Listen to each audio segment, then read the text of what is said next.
Dans leur lutte pour la survie, les plantes révèlent des stratégies sophistiquées et parfois même machiavéliques.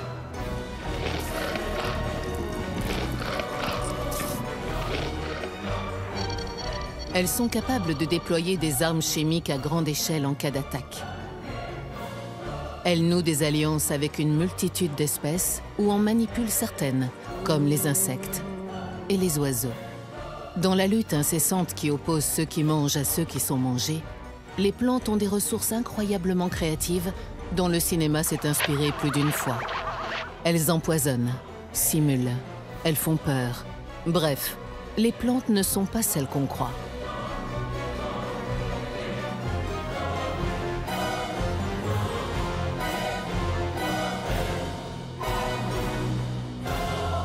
Vue de près, et même de très très près, la nature prend une toute autre dimension.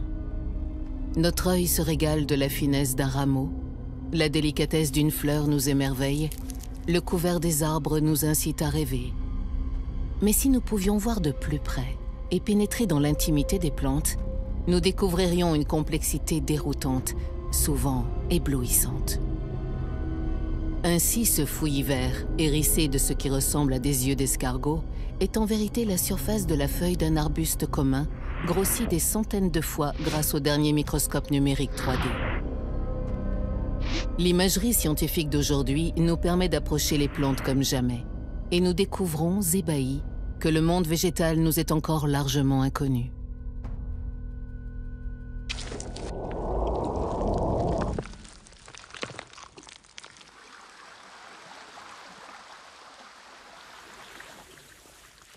Notre monde, et donc celui des plantes, est en perpétuel changement et parfois de manière brutale.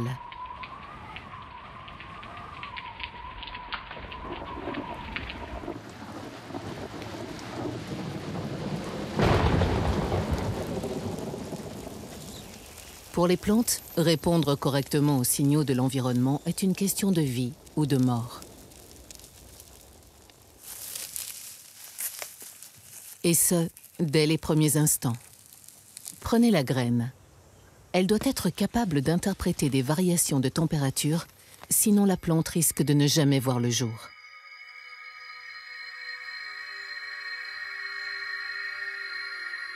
La nature envoie aux graines une foule de signaux parfois contradictoires. Ainsi, en plein cœur de l'hiver, quelques journées exceptionnellement douces et ensoleillées peuvent laisser croire à l'arrivée du printemps. Si la graine n'était qu'une mécanique sans aucune souplesse, elle serait abusée par ces beaux jours trompeurs. Or, on assiste assez rarement à des poussées précoces qui se font cueillir à froid. Alors, comment la majorité des graines résiste-t-elle à la tentation de germer lors d'une série de beaux jours sans lendemain dans le froid de l'hiver? À l'université de Birmingham, George Bassel étudie comment et dans quelles conditions la graine de l'arabette des dames germe et décide que le moment est venu de pousser sa plantule hors de sa coque protectrice pour tenter l'aventure de la vie.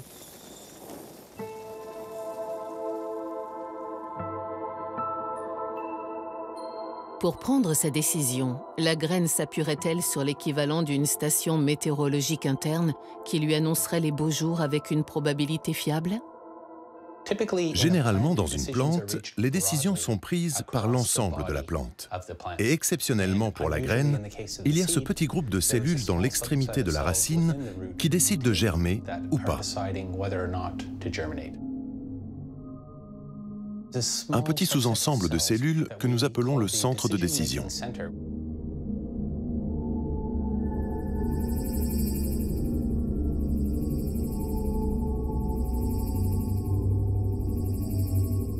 Durant la période où le temps se réchauffe, le centre de décision de la graine, ici coloré en rouge, est en veille permanente.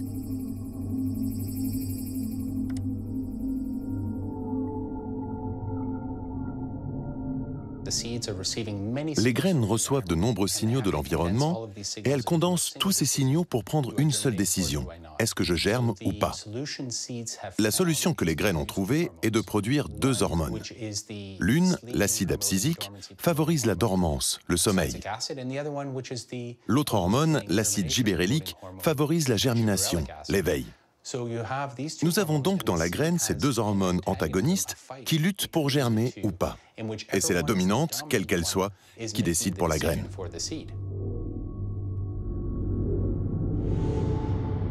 Les cellules du centre de décision, situées à la périphérie de la graine, ici colorées en bleu, sont sensibles au froid. Tant que celui-ci risque de geler les jeunes pousses, ces cellules sécrètent des hormones du sommeil et la graine reste en léthargie. Lorsque la terre se réchauffe, les cellules de la périphérie restent passives alors que des cellules se trouvant au centre produisent des hormones de croissance, ici colorées en orangé, qui poussent la graine au réveil.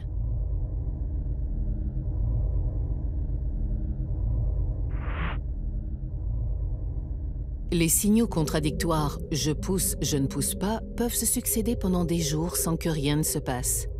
Puis, lorsque l'hormone de croissance prend le dessus durablement, la plantule met le nez dehors.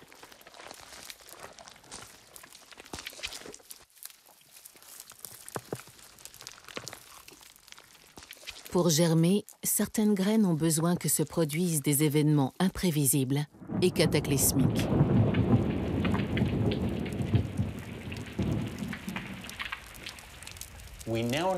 On sait aujourd'hui qu'une des molécules produites par la fumée est perçue par les graines et que cette molécule conduit à la stimulation de l'acide gibérélique, l'hormone qui provoque le réveil des graines.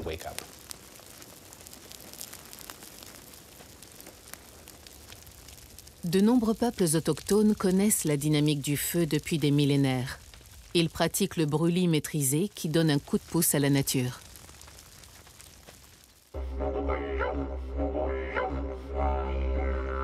Les aborigènes d'Australie incendient périodiquement certaines parcelles. Le feu nettoie le terrain et les graines d'une trentaine d'espèces de plantes qui avaient besoin de ce signal germent aussitôt.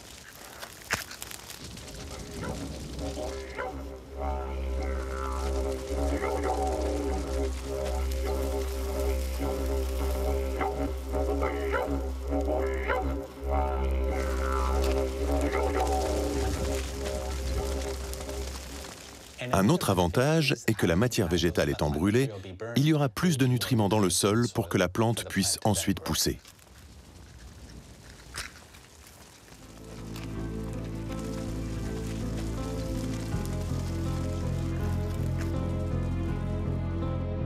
Sous certains climats, l'événement favorable à la germination peut se faire attendre longtemps, et même très longtemps.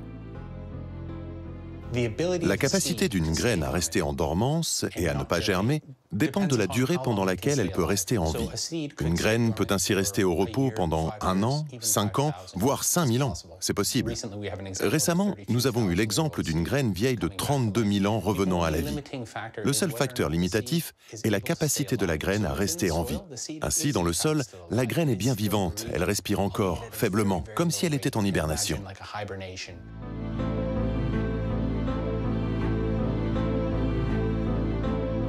Coriaces, capables d'attendre des siècles un moment fugace, de démêler le vrai du faux, les graines seraient-elles intelligentes? Je ne crois pas que les graines soient des génies. Elles reçoivent des signaux de l'environnement et effectuent des calculs similaires à ceux d'un ordinateur. Des opérations logiques pour prendre leurs décisions. Donc je regarde une plante davantage comme un ordinateur que comme un génie.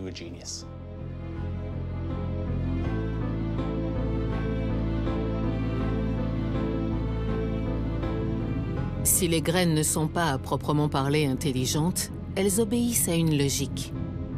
L'évolution les a dotées de dispositifs extraordinairement ingénieux pour étendre leur domaine, voire coloniser de nouveaux territoires.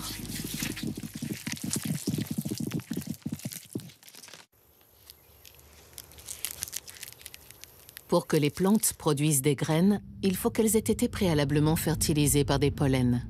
L'évolution a trouvé des solutions étonnantes. Ces capsules rouges sont des pollens de fougères très fortement agrandis au microscope électronique. Les pollens sont des semences mâles équivalentes aux spermatozoïdes des mammifères. Comme les fougères sont immobiles, de minuscules bras catapultent leur pollen dans les airs. Ils planent au gré du vent et vont fertiliser d'autres fougères qui se trouvent parfois très loin.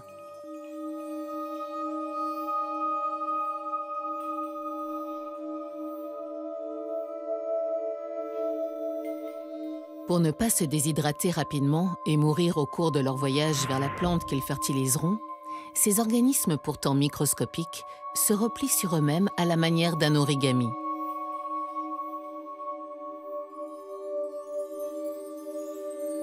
Les plis et replis forment une sorte de coque étanche qui retient l'eau dont ils ont besoin pour arriver en vie à destination.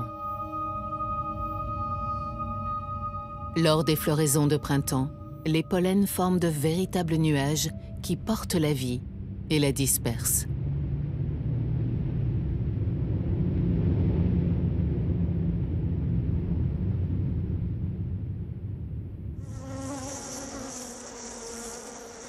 La sédentarité est une contrainte qui n'a pas empêché les plantes d'envahir toutes les terres émergées où la vie est possible. Comment peuvent-elles se reproduire et croiser leurs gènes pour éviter la dégénérescence alors qu'elles sont fixées au sol par leurs racines? Beaucoup utilisent les services de prestataires qui, eux, se déplacent librement, comme les insectes, les oiseaux, les mammifères. Bref, la foule de ce qu'on appelle les pollinisateurs. Mais pour qu'un pollinisateur se promène d'une fleur à une autre, il faut qu'il y trouve un intérêt. Pour attirer ceux qui possèdent les clés de leur vie, les plantes déploient des ressources d'une extraordinaire diversité. Certaines fleurs arborent des couleurs flamboyantes, exhalent des parfums enivrants ou encore excrètent des nectars succulents. Et ça marche. Dès que les fleurs éclosent, les pollinisateurs accourent en masse chargés des pollens fertilisateurs qu'ils ont récoltés sur d'autres fleurs de la même espèce.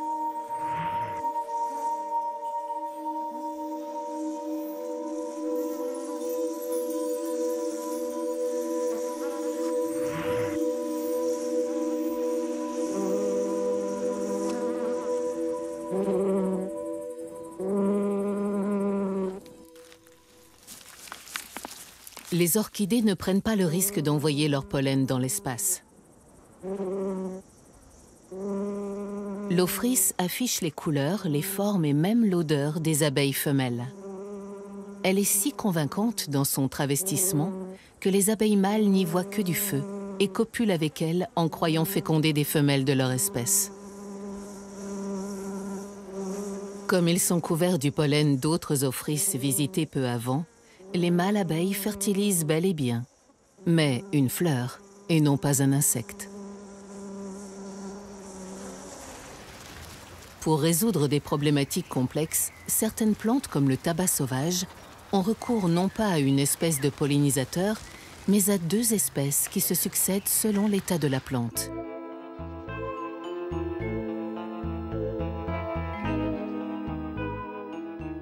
Les rebondissements spectaculaires et inattendus de la pollinisation du tabac sauvage ont attiré l'attention des chercheurs de l'Institut Max Planck en Allemagne. Pour ses recherches, Ian Baldwin cultive des plants originaires des régions tropicales américaines. Le tabac sauvage est pollinisé par un pollinisateur spécifique. Ce papillon visite les fleurs la nuit et se nourrit de leur nectar. Mais quand il butine le nectar, il pond également un œuf. Et cet œuf se transforme en une chenille vorace qui dévore la plante. Nos recherches se sont concentrées sur la compréhension de la manière dont la plante résout ce dilemme difficile, avoir un partenaire à la fois utile et dangereux.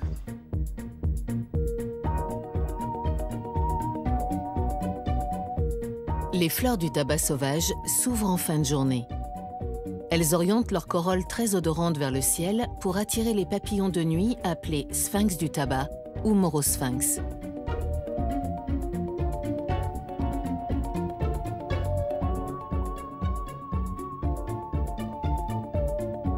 L'orientation précise de la corolle permet à la longue trompe des pollinisateurs d'accéder facilement aux pistils sucrés.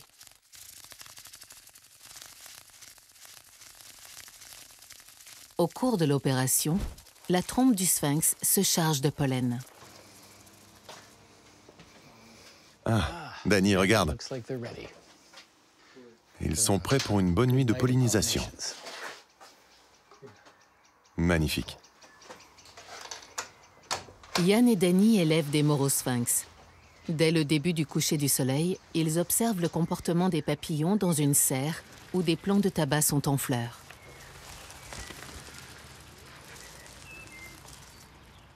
Lorsque la trompe du sphinx s'insinue dans la corolle pour siphonner le nectar, elle dépose des grains de pollen récoltés en visitant d'autres fleurs de tabac. La fleur est fécondée, mais au lieu de s'en aller, le sphinx se pose sur une des feuilles de la plante de tabac et pond.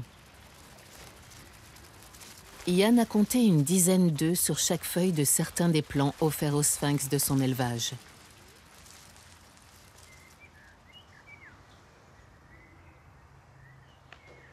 Avec le sphinx, le tabac sauvage dispose d'un pollinisateur efficace. Malheureusement, les œufs se transforment en chenilles d'une voracité sans frein qui entreprennent aussitôt de dévorer la plante qui a nourri leur géniteur.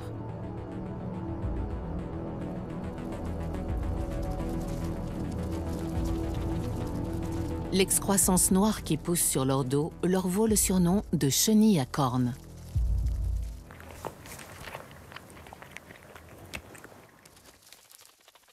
Étrangement, les chenilles semblent ne pas souffrir du poison qu'est la nicotine imprégnant les feuilles de tabac. Elles doublent de poids en une journée. Tout y passe, même les fleurs.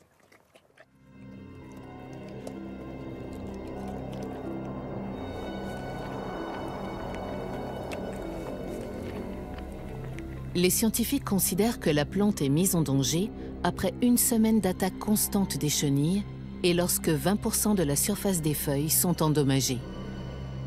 Si le danger s'avère, le tabac sauvage est alors l'auteur d'un incroyable coup de théâtre. Les fleurs s'ouvrent le jour au lieu de s'ouvrir la nuit.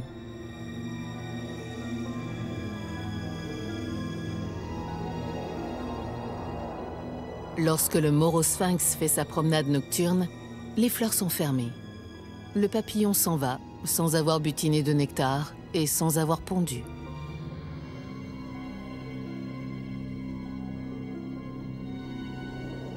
On assiste alors à un second coup de théâtre tout aussi surprenant que le premier. Le tabac sauvage trouve un remplaçant au papillon indélicat et ce remplaçant est l'élégant colibri. Si la plante peut collaborer avec le colibri, pourquoi ne le ferait-elle pas tout le temps? Parce que le colibri ne dépose pas d'œufs de chenille, il pond des œufs de colibri. Et les œufs de colibri n'éclosent pas en chenilles qui mangent la plante.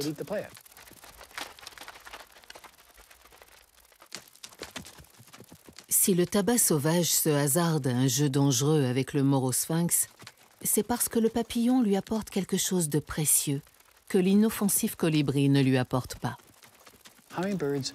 Les colibris volent sur de courtes distances et n'apportent que le pollen d'un petit nombre de plantes du voisinage. Le morosphinx, lui, est un grand voyageur.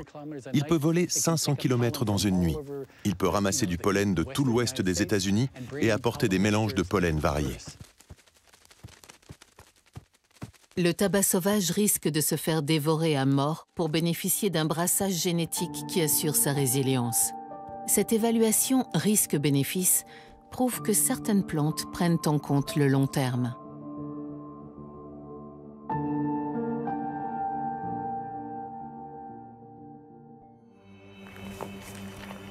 Les plantes sont un festin pour d'innombrables espèces, du microscopique puceron à l'interminable girafe. Comment se défendre de ces hordes de mandibules, de dents, de becs qui cherchent inlassablement à les dévorer? L'évolution a équipé les plantes de toutes sortes d'armes de défense, des plus élémentaires aux plus sophistiquées.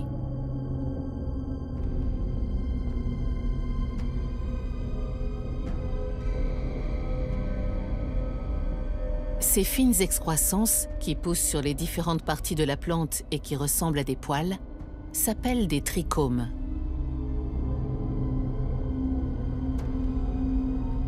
Certains forment des herses infranchissables. Ils tissent un rideau si dense qu'il barre l'accès des parties vulnérables de la plante aux micro-organismes pathogènes.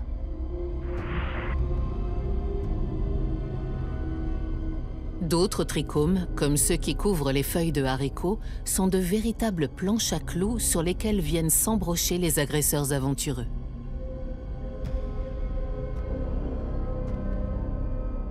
Ceux du cannabis possèdent une tête en forme de ballon qui contient une substance répulsive pour les ravageurs.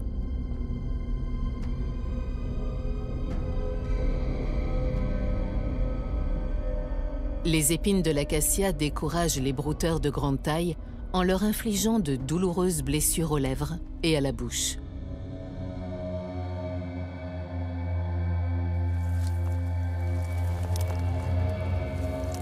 Pour l'acacia, le problème vient du fait que les girafes et les koudous se fichent pas mal des épines acérées.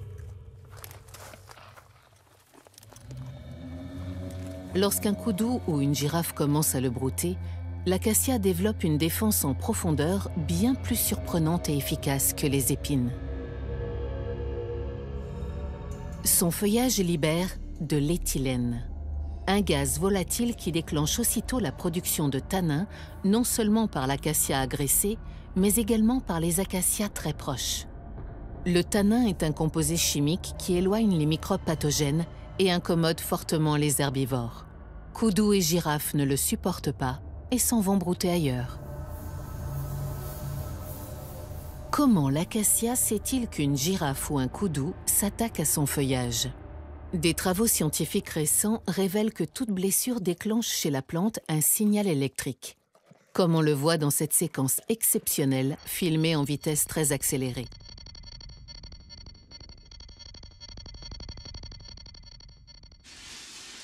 La vitesse réelle de propagation du signal est d'environ 6 cm par minute, très au-dessous de la vitesse de transmission d'un signal électrique chez l'homme, qui peut atteindre 80 mètres par seconde.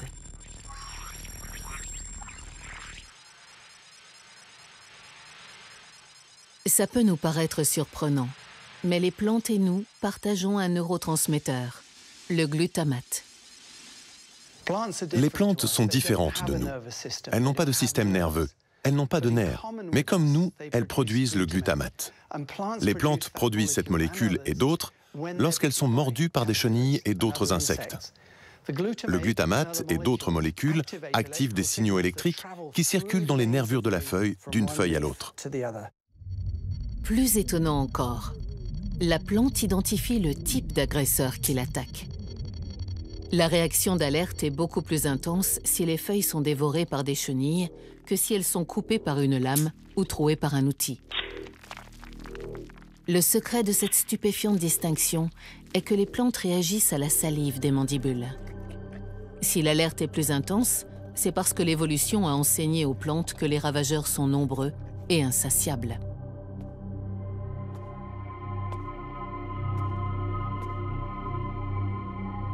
Edward Farmer étudie la fonction des signaux électriques émis par les plantes agressées par un prédateur.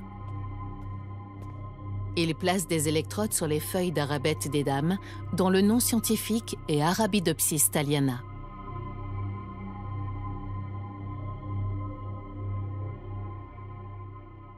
Nous utilisons l'Arabette d'Edam dans notre laboratoire parce qu'elle pousse très rapidement et nous pouvons partager ce que nous apprenons avec des centaines d'autres laboratoires dans le monde.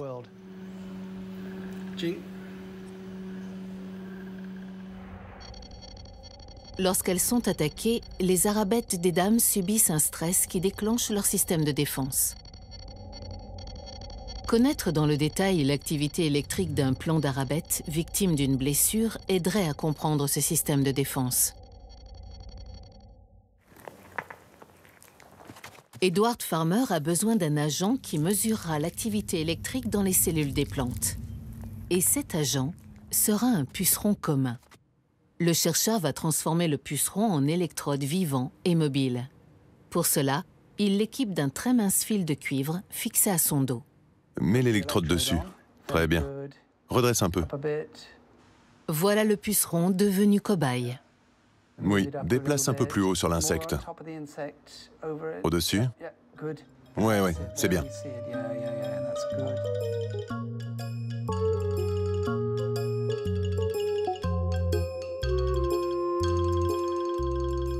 On enfonce maintenant une prise de terre dans le pot.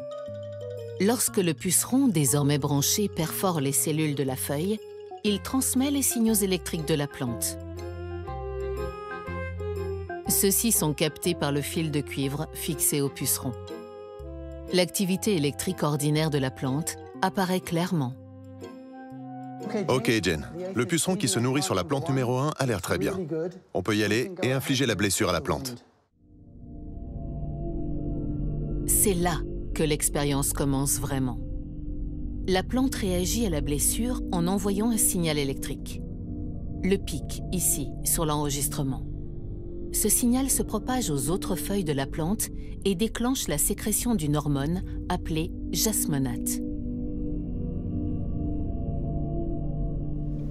Quand un insecte mord une feuille, le glutamate s'active et des signaux électriques se déplacent vers d'autres feuilles qui produisent une hormone appelée jasmonate. L'hormone est active, la plante est défendue car ces feuilles deviennent indigestes. Les insectes ne peuvent pas les manger et s'en vont.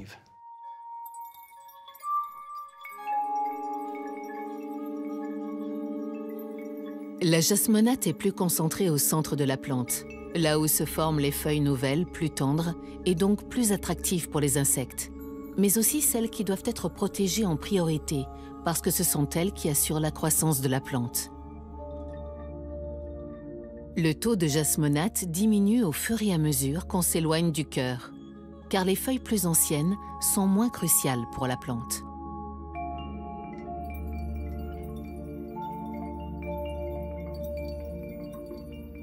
La confrontation de deux groupes d'Arabettes d'édame confirme le rôle clé de la jasmonate dans le système de défense des plantes. Ces plantes ici sont normales, sauvages, et sont parfaitement capables de se défendre. Elles produisent de la jasmonate. Elles ont été attaquées par des insectes, mais elles n'ont pas été mangées rapidement. Ces autres plantes, par mutation, ne peuvent pas fournir de la jasmonate, et elles sont gravement dévorées.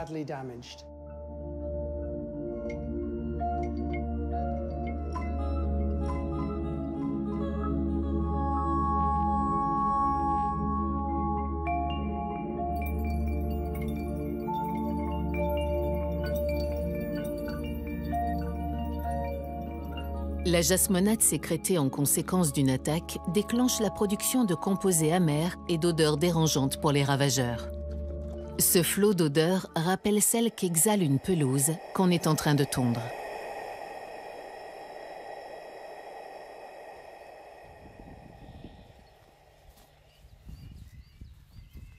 Qui se serait douté, avant que les recherches récentes de Ted Turling ne le révèlent, que le bon vieux maïs de nos campagnes a recours, lui aussi, à des défenses chimiques, mais pas pour rebuter ses assaillants.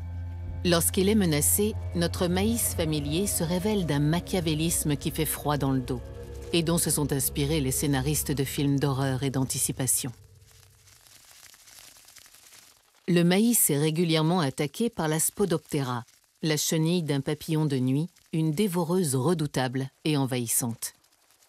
Spodoptera a pour prédateur une petite guêpe nommée Euplectrus, dont l'aspect fragile cache un tueur aux méthodes horrifiantes.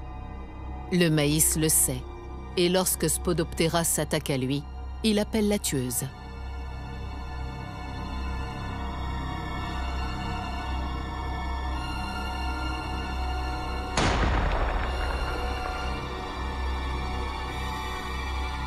En un clin d'œil, la guêpe injecte un chapelet d'œufs dans le corps de la chenille. Les œufs éclosent très vite et donnent naissance à des larves qui se développent en dévorant les entrailles de Spodoptera.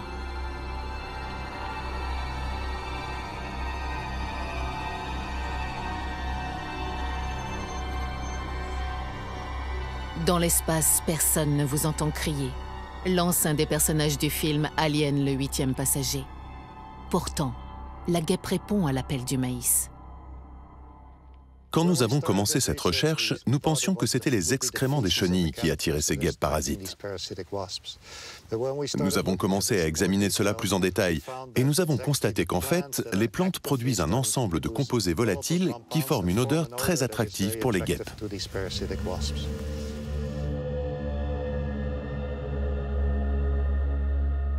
Il faut plusieurs heures au maïs attaqué pour élaborer et libérer dans l'air ambiant les substances odorantes qui attirent les guêpes. Les voisins des plants attaqués perçoivent le signal d'alerte.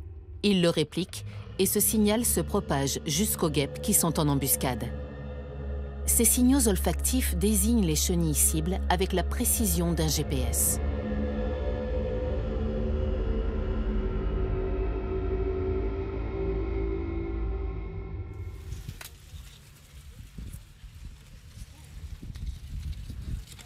Les jeunes plants sont les plus vulnérables aux chenilles. Une seule chenille peut complètement détruire et tuer un plant. C'est pourquoi les jeunes plants bénéficieront le plus de ces signaux. Les jeunes plants émettent beaucoup plus de composés, en plus grande quantité que les plants adultes.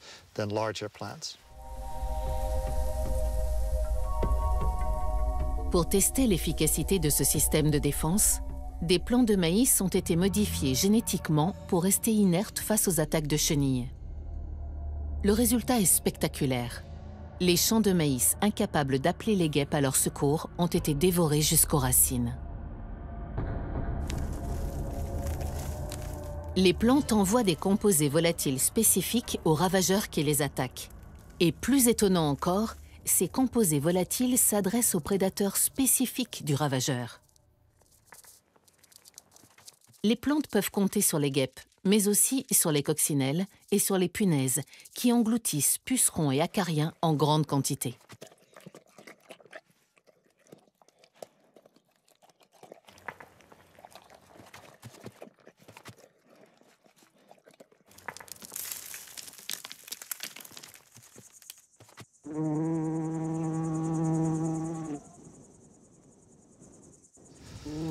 Nous commençons à comprendre de mieux en mieux le langage des plantes. Chaque insecte induit une réponse différente en termes de substances volatiles, de bouquets odorants. C'est comme des empreintes digitales odorantes que nous pouvons exploiter. Nous allons être en mesure de développer des capteurs capables de percevoir ces odeurs qui nous diront ce qui se passe avec les plantes. L'équipe de Ted Turlings a mis au point un nez artificiel qui identifie les principales matières volatiles émises par les plantes en cas d'attaque.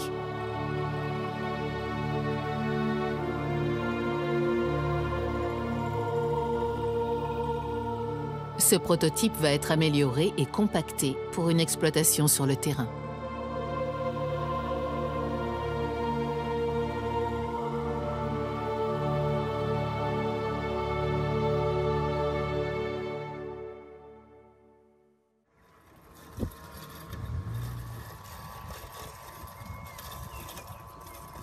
Nous espérons pouvoir placer ces capteurs sur des robots qui traverseront les champs, humeront les plantes et diront à un fermier quelle plante est attaquée par une chenille.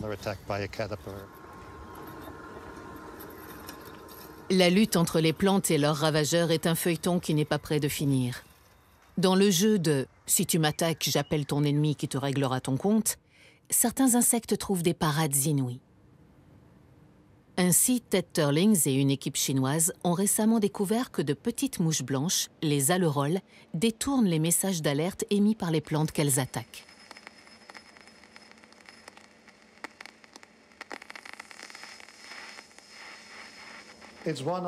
C'est l'une de ces étonnantes adaptations des insectes qui leur ont permis de contourner les défenses des plantes en leur faisant croire qu'elles sont attaquées par autre chose. Le message d'alerte que les plantes envoient suggère une attaque par un agent pathogène et non par un insecte. Et ainsi, la plante voisine commencera à se défendre contre l'agent pathogène et non contre les mouches blanches.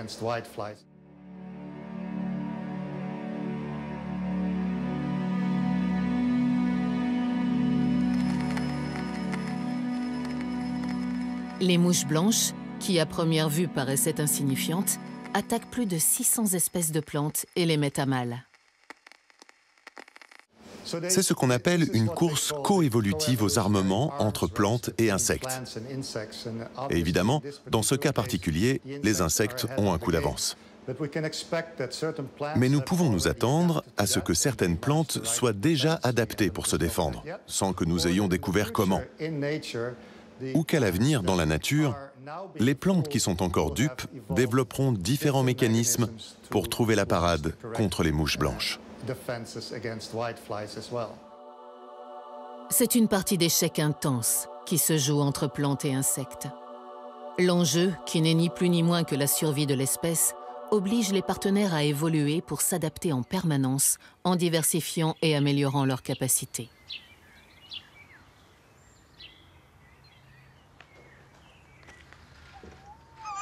Tout le monde sait que les oiseaux se servent des arbres. Ils sont leur garde-manger, leur chambre d'amour, leur nichoir, mais on sait moins que les arbres se servent des oiseaux. Comme le maïs appelle des guêpes tueuses à son secours, les arbres infestés par des colonies de chenilles appellent des oiseaux à la rescousse. Lorsque la feuille est complètement développée et qu'elle est attaquée par des chenilles qui ont déjà une taille importante, les oiseaux sont attirés dans un contexte de recherche alimentaire. À ce moment-là, les chenilles sont grosses et du coup, elles représentent une ressource de nourriture assez importante. Nous, on se place dans un contexte un peu différent. On va étudier un stade qui est beaucoup plus précoce dans le temps, à un stade où les chenilles viennent seulement d'éclore. Elles commencent déjà à manger le bourgeon à l'intérieur.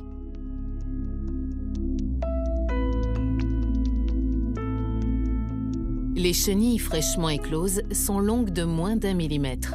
Il faut donc que l'arbre dispose de senseurs extrêmement performants pour déceler leur présence et lancer un message d'alerte.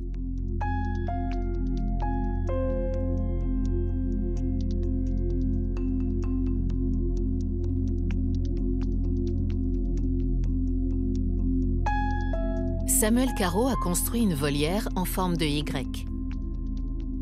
À l'extrémité de l'une des branches, il place un jeune chêne sain.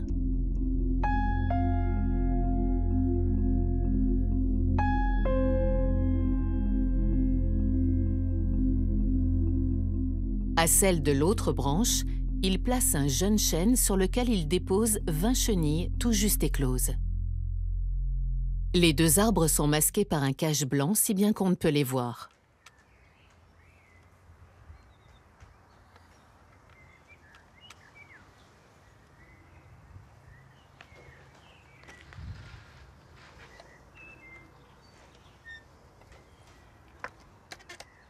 Samuel place une mésange dans le nichoir qui se trouve sur la 3e branche de la volière, puis il met en route les ventilateurs qui envoient vers la mésange les composés volatiles émis par les deux chênes. L'oiseau s'envole et choisit l'un des deux bras de la volière.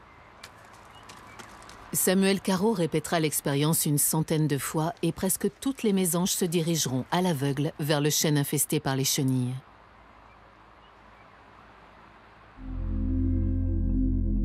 Ce choix n'est pas un hasard. L'arbre infesté sécrète des composés chimiques volatiles signalant aux mésanges qu'il est porteur de nourriture. Ces microeffluves vont permettre en fait d'attirer les oiseaux dans les zones où il y a une future abondance de chenilles. Et donc ça va les attirer, ils vont construire potentiellement leur nid dans ces zones-là et s'investir plus dans la reproduction, se reproduire plus tôt, pondre plus d'œufs et de cette façon vont agir comme une pression en fait sur les chenilles et débarrasser la plante de ces prédateurs. En incitant les mésanges à s'installer dans le voisinage, les chênes s'assurent une protection de longue durée. À chaque invasion, leurs bourgeons enverront une bouffée odorante et les mésanges arriveront à tire-d'aile.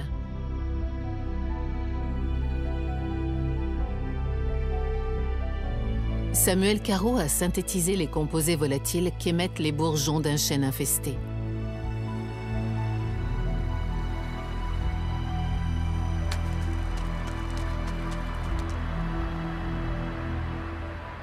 Ce bouquet artificiel, on l'a ensuite utilisé dans la nature. On a dispersé autour des nichoirs où se reproduisent potentiellement les oiseaux. Et on a constaté qu'au total, on avait plus d'œufs qui étaient pondus dans ces zones avec odeur, parce qu'ils pensent, sans doute, qu'il va y avoir une quantité de nourriture importante 2, 3 ou 4 semaines plus tard. La science a longtemps ignoré les liens et signaux complexes que les plantes tissent entre elles, mais aussi avec les insectes, les oiseaux et peut-être avec des mammifères. Les pesticides produits par l'industrie chimique étaient une solution simple, efficace et rentable pour se débarrasser des ravageurs. Aujourd'hui, la dégradation continue des sols amène l'agriculture à chercher d'autres solutions. On peut imaginer dans le futur que l'on combine la présence de ces nichoirs avec ces odeurs d'alarme émises par les arbres pour attirer, pour exercer un pouvoir d'attraction encore plus fort sur les oiseaux insectivores et ainsi agir comme une lutte biologique intégrée et éviter l'emploi massif de pesticides.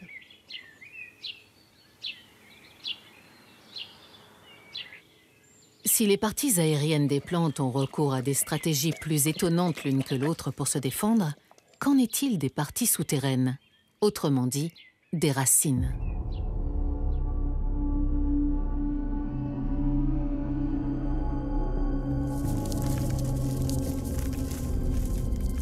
Le sol grouille de vie. Vers de terre, acariens, collemboles, myriapodes, bactéries et tant d'autres espèces qu'il reste à découvrir.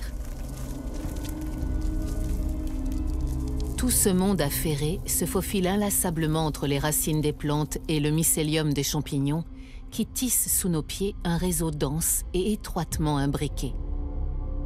Les champignons sont apparus il y a 450 millions d'années et ont colonisé tous les milieux terrestres et aquatiques. On pense que sans eux, les premières plantes terrestres n'auraient pas pu conquérir les terres émergées. Plantes et champignons sont donc des complices de longue date.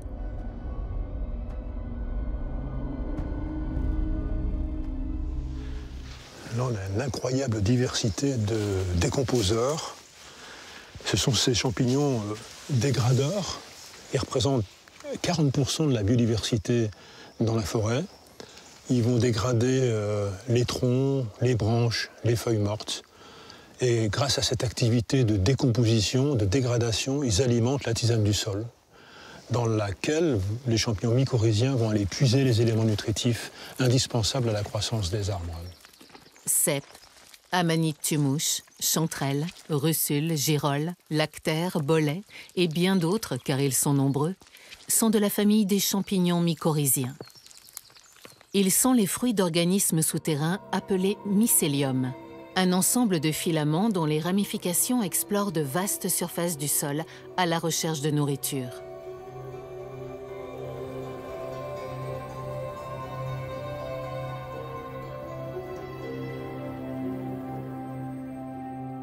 Microbiologiste à l'INRAE, Francis Martin étudie comment les végétaux utilisent à leur profit la microflore des écosystèmes souterrains. Là, on a un très beau cèpe. Il est probablement connecté par le biais d'un réseau mycélien souterrain à ce jeune chêne.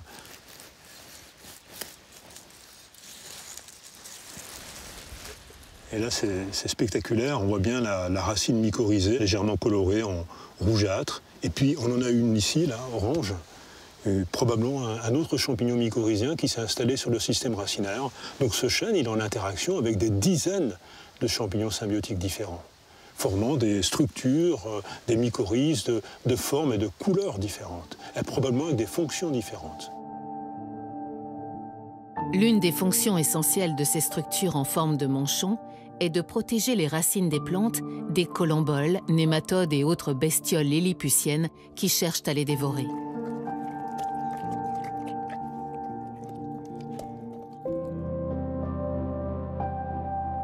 L'autre fonction est de tisser un réseau filamentaire dense unissant mycélium de champignons et racines de plantes. Ce réseau permet d'exploiter la tisane du sol qui contient des nutriments nécessaires aux plantes et aux champignons. Ce qui est vraiment étonnant, c'est que la bonne santé de la forêt qui nous entoure dépend complètement de ces petites structures qu'on appelle la mycorhize, la symbiose entre l'arbre et le champignon.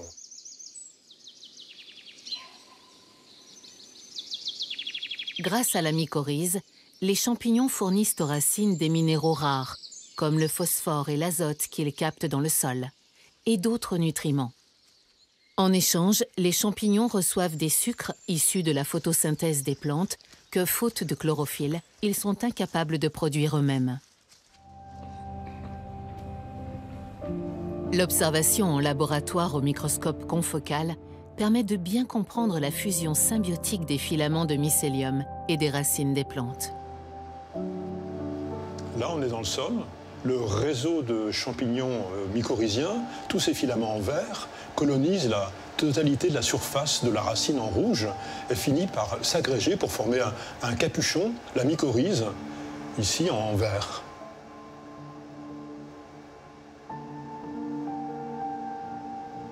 Là, on voit bien les filaments du champignon mycorhizien qui entourent la racine, qui forment comme une chaussette.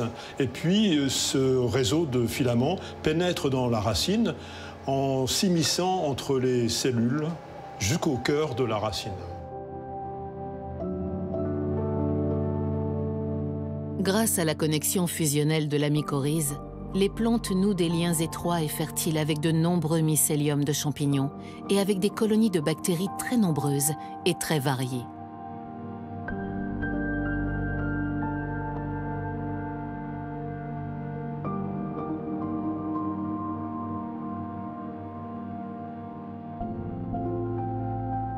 Là, en vert, on a les bactéries qui sautillent, qui tressautent, qui courent, qui nagent le long des autoroutes de filaments de champignons mycorhiziens. Ça permet à ces bactéries de se déplacer à très grande distance qu'elles ne sauraient pas faire en l'absence du champignon. Les populations bactériennes qui prolifèrent dans les sols sont aux plantes ce que le microbiote intestinal est aux humains.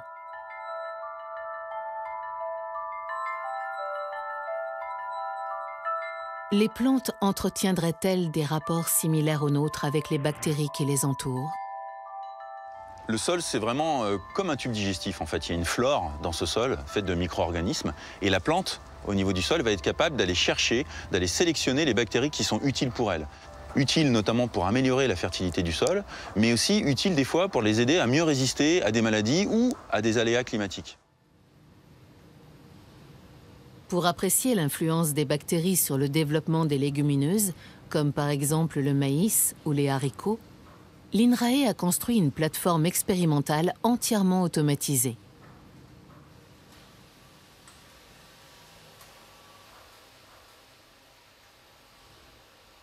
Le développement des végétaux y est mesuré dans des conditions très contrôlées. Lionel Rangeard et son équipe font pousser des plants de maïs dans des pots remplis d'un sol dont le nombre et la diversité des bactéries sont précisément dosés. Grâce à des caméras de très haute définition, les poches à bactéries sont très faciles à quantifier et à qualifier sur les clichés.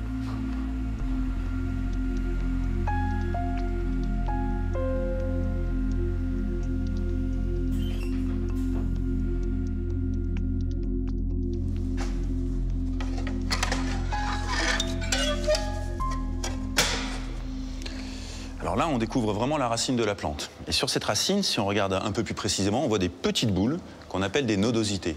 Dans ces nodosités se trouvent des millions de bactéries qui sont élevées par la plante, elles sont nourries par la plante. Et en retour, ces bactéries vont aussi nourrir la plante parce qu'elles vont être capables de capter l'azote atmosphérique, l'azote qu'il y a dans l'air, et de le transformer et de le rendre assimilable par la plante. Donc c'est vraiment une relation partenariale, gagnant-gagnant, entre la plante qui nourrit la bactérie et la bactérie qui nourrit la plante.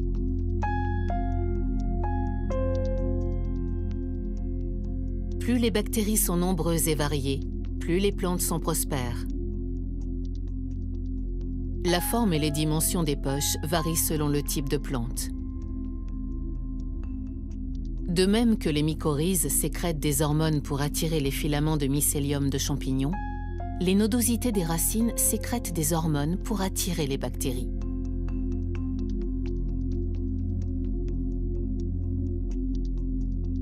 Une fois les bactéries enfermées dans les nodosités des racines, la plante les modifie. Les bactéries changent de forme, elles s'allongent et leur métabolisme change.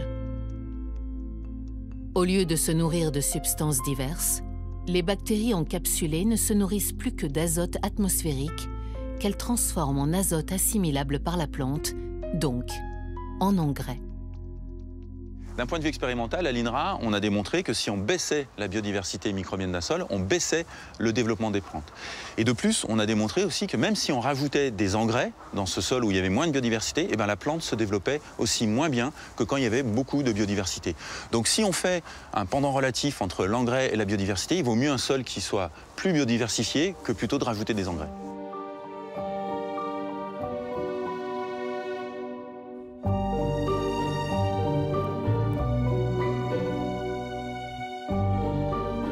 Ces relations partenariales gagnant-gagnant entre plantes et bactéries sont déjà utilisées en agriculture, notamment pour les cultures de légumineuses ou pour mettre des engrais verts au niveau des rotations de grandes cultures. Et donc ça permet d'amener de l'azote de façon naturelle et donc de limiter l'engrais chimique.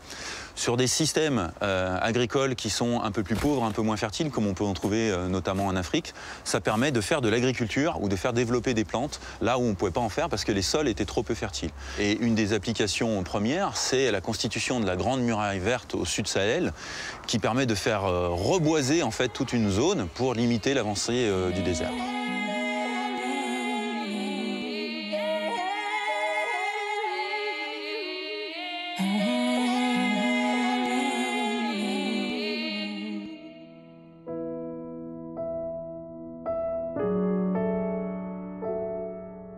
Au cœur de la forêt, on a des milliers d'espèces de champignons qui interagissent avec les arbres. C'est un dialogue permanent, extrêmement riche. Malheureusement, dans l'exploitation agricole juste à côté, l'utilisation massive des phytosanitaires a éliminé toute cette vie microbienne. Les plantes sont seules, elles ne parlent plus, c'est le grand silence.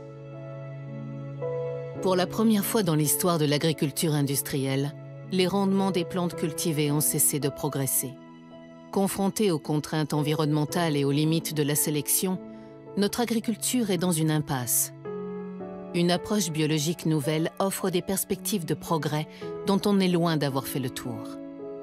On peut souhaiter qu'à l'avenir, la symbiose mycorhizienne et puis la symbiose fixatrice d'azote soient exploitées, utilisées pour permettre aux plantes de s'adapter au changement climatique. Les découvertes de ces dernières années enrichissent considérablement notre vision du monde végétal. Plus nous les observons, plus les plantes nous deviennent familières. Il est souhaitable que nous cessions de les considérer comme des sujets transformables et exploitables à merci, pour les prendre enfin pour ce qu'elles sont. Des alliés précieux sans lesquels nous serions perdus.